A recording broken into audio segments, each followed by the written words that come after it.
हमेशा हार्मफुल नहीं होता है। स्ट्रेस बहुत जरूरी होता है बॉडी को काम करने के लिए। Stress is a motivation for you to work. Unless you have a task, unless you have a exam, हम नहीं पढ़ते हैं। Unless you have a task to complete in your office, हम टारगेट बेस्ड नहीं होंगे तो हम काम नहीं करेंगे। एक और कंफ्यूजन है सोसाइटी में, मुझे ऐसा लगता है कि लोगों को अभी तक ये डिफरेंशिएट नहीं कर पाते लोग, डिप्रेशन और स्ट्रेस में क्या डिफरेंस है, एंजाइटी और स्ट्रेस में क्या डिफरेंस है। सो रफीन जी, आप थोड़ा सा लाइट अगर डालें इन तीनों चीजों के ऊपर तो हमारे व्यूअर्स को काफी हेल्प मिलेगी उससे। तो देखो, स्ट्रेस एक्चुअली हम स्ट्रेस को बहुत गलत तरीके से समझते हैं कि स्ट्रेस हमेशा हार्मफुल नहीं होता है। स्ट्रेस बहुत जरूरी होता है बॉडी को काम करने के लिए। Stress is a motivation for you to work. Unless you have a task, unless you have a exam, हम नहीं पढ़ते हैं। Unless you have a task to complete in your office, हम टारगेट बेस्ड नहीं होंगे तो हम काम नहीं करेंगे। तो stress is good for us. Stress is good. So लोग क्या सोचते हैं कि स्ट्रेस का मतलब है कि वो बुरा है, जबकि वो नहीं है। स्ट्रेस बहुत इंपॉर्टेंट है हमारी बॉडी के लिए। हर तरह का स्ट्रेस, ठंड है तो वो भी इम्पोर्टेंट है, भूख लग रही है तो इम्पोर्टेंट है। तो वहां पे लोग कंफ्यूज हो रहे हैं, है ना। और फिर हम आते हैं एंजाइटी और डिप्रेशन पे। तो आपने भी काफी देखे होंगे डिप्रेशन पेशेंट्स, मेरे पास भी काफी आते हैं। स्ट्रेस पर एक और चीज बोलना चाहता हूँ कि क्या है कि दो प्रकार का स्ट्रेस नॉर्मली होता है, जैसे हम यू स्ट्रेस बोलते हैं। यू मतलब ट्रू स्ट्रेस या पॉजिटिव स्ट्रेस जो आपको एक मोटिवेट करता है काम करने के लिए। Correct. दूसरा है नेगेटिव स्ट्रेस जो बेसिकली आपको परेशान कर देता है कोई भी काम करने के लिए और आप काम नहीं कर पाते। वो तब होता है जब व्यक्ति किसी भी काम के लिए बहुत ज्यादा ओवर थिंक करने लगे और ज्यादा सोचने लगे उसके बारे में और उसे रास्ता ना मिले एक्चुअली किस तरह उस टास्क को पूरा किया जाए। Correct. तो आई थिंक वो नेगेटिव स्ट्रेस बॉडी के लिए हार्मफुल होता है। बट यू स्ट्रेस या डेफिनेटली अगर स्टूडेंट्स को अगर स्ट्रेस नहीं है तो पढ़ना ही बंद कर देगा। अगर उसे पास और फेल होने का अगर डर ना हो तो वो पढ़ेगा ही नहीं। Correct. तो ये बहुत जरूरी है। You stress is very important. That's basically positive motivation to do your tasks. दूसरा एंजाइटी और डिप्रेशन जो बात है, तो एंजाइटी में जनरली क्या होता है, कोई भी एक मैटर है, कोई भी एक टॉपिक है, कोई भी एक बात है जो आपको बहुत परेशान करती है, जिससे आपको फियर जनरेट होता है बॉडी में और आप फियरफुल हो जाते हैं। एकदम से आपकी हार्ट बीट बढ़ जाती है, आपकी यूरिनेशन बढ़ जाती है या फिर कम हो जाती है या फिर कॉन्स्टिपेशन हो जाता है। इस तरह की रिएक्शन जनरली लोगों को होती हैं। और पल्स रेट बढ़ जाना, ब्रीदिंग रेट बढ़ जाना, ऐसा लगता है जैसे कि वीजिंग हो रही है उन्हें। तो इस तरह का सिम्टम्स जनरली हमें एंजाइटी में देखने को मिलते हैं। और एंजाइटी बेसिकली वही, जैसे कि मैंने कहा कि कोई भी एक काम को करने की वो है और वो हो नहीं रहा है या फियर है उसको लेकर। तो fear is basically, I can say fear is the cause for the anxiety. Depression में बेसिकली आदमी बात नहीं करना चाहता, आइसोलेटेड होना चाहता है, कोई डिस्कशन नहीं, कोई बाहर की लाइफ में नहीं घूमना चाहता हो ज्यादातर। बेसिकली टोटली डीमोटिवेट हो जाते हैं, energy level low, fighting spirit एक खत्म हो जाता है जी। उनको कुछ करने की इच्छा नहीं बचती और उसकी वजह से उनको भूख भी लगना बंद हो जाता है और बहुत सारे बॉडी इफेक्ट्स आते हैं।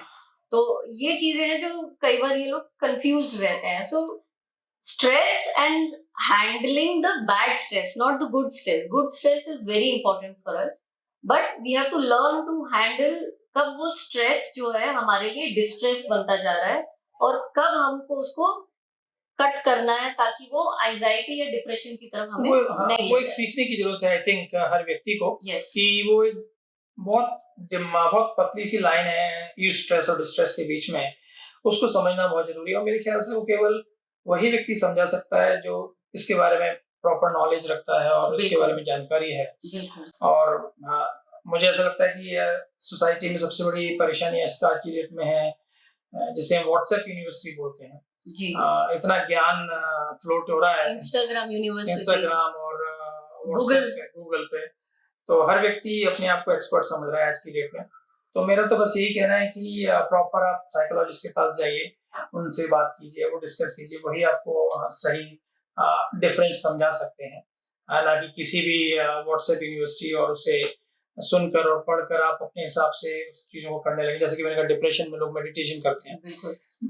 ऑल्सो कि जैसे लोग सोच लेते हैं कि हम तरह तरह के पत्थर पहनेंगे तो हमारे प्रॉब्लम सॉल्व हो जाएंगे। ये भी एक और क्या तरह तरह की पूजा पाठ रखवा देंगे घर में तो प्रॉब्लम सॉल्व होगी, बट हम ये नहीं समझते कि प्रॉब्लम बाहर में नहीं है, प्रॉब्लम हमारे अंदर है। तो हमको बाहर की एक्सटर्नल चीजें कि ग्रीन कपड़ा पहनोगे तो ऐसे हो जाओगे, ब्लू कपड़ा पहनोगे तो ऐसा हो जाएगा, नहीं।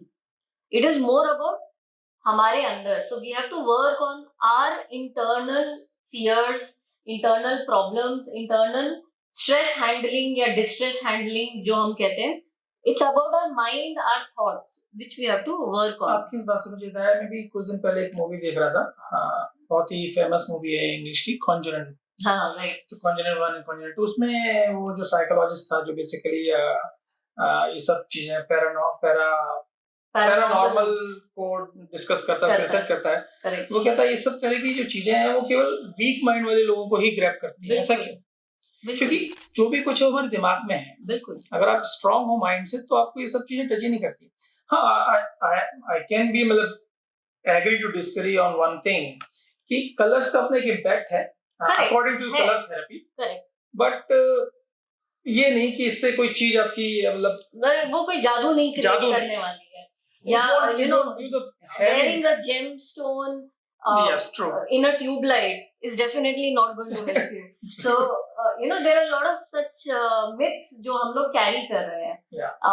इंस्टेड हमको अपने अंदर वर्क करना स्टार्ट करना पड़ेगा। तो इससे मुझे बहुत सारी चीजें, जैसे स्पेशली भगवत गीता की बहुत याद आती है जब भी ऐसी कोई टॉपिक चलता है। तो भगवत गीता में जो हमारा सबसे पहला जो बेसिकली कर्म योग है जो हम फॉलो करते हैं, राइट? yes. तो सबसे पहली चीज जो हम फॉलो करते हैं वो है डिटैचमेंट। करेक्ट है ना? सो डिटैचमेंट के बारे में बताओ आप। तो भगवत गीता नॉर्मली ये कहती है कि आपको जो भी काम करना है डिटैच होके करना है। जैसे कि उन्होंने भगवान कृष्ण ने अर्जुन से कहा कि जब आप युद्ध के मैदान में हो तो एक वॉरियर की तरह लड़ो।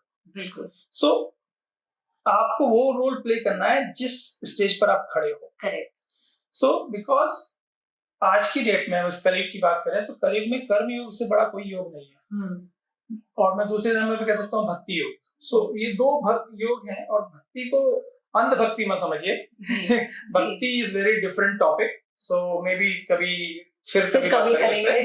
बट भक्ति is very deep topic. Normally people don't understand what is भक्ति एग्जैक्टली। बट कर्म yoga is very very important, क्योंकि कहते हैं ना कि भाई थाली में जब खाना अपने आप तो जाएगा नहीं मुंह में, तो कर्म तो करना ही पड़ेगा, उठा के खाना ही पड़ेगा उसे। सो ये बहुत जरूरी है। डिटैचमेंट तभी हो सकता है आपको जब आप जीरो एक्सपेक्टेशन रखें। तो expectation is a cause of sorrows. Yes. तो अगर आपको किसी से एक्सपेक्टेशन नहीं है, कोई आशा नहीं है, तो निराशा होने की संभावना ही नहीं है। बिल्कुल। जब निराशा होने की संभावना नहीं है तो ऑटोमेटिकली आप डिटैच हो गए। हम जैसे कृष्ण जी कहते हैं कि कर्म करो और फल की चिंता मत करो। जैसे श्लोक है कर्मण्येवा अधिकारस्ति मा फलेषु कदाचन।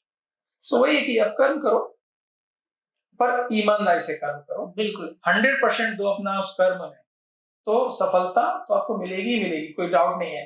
बट ये सोच के नहीं कि मुझे सफलता मिलनी चाहिए इसलिए मैं कर्म करूंगा। और वो भी हम सफलता को एक टाइमलाइन दे देते हैं। Yes.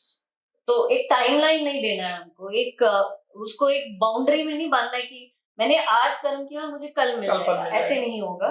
You will have to be constant, constantly working in the right direction and giving your 100% to whatever you're doing. Yes. So ये नहीं कि कर्म बेसिकली की वही है, हमेशा कहते हैं कि क्या जरूरत है, मतलब क्या जरूरी है अपनी लाइफ में किसी भी गोल को अचीव करने के लिए, कंसिस्टेंसी एंड कंटिन्यूटी। बिल्कुल। अगर वो दो चीजें हैं तो डेफिनेटली उसमें आपको सफलता मिलेगी। ऐसे ही एक और स्टेजेस ऑफ लाइफ है जो भगवत गीता में डिस्क्राइब किए, जैसे हम आश्रमास कहते हैं। life ashramas. So when we are a student is when we should follow a brahmacharya. तो इसका मतलब ये होता है कि हर चीज से अपना ध्यान हटाओ और सिर्फ एक फोकस रखो और उस पे काम करते रहो।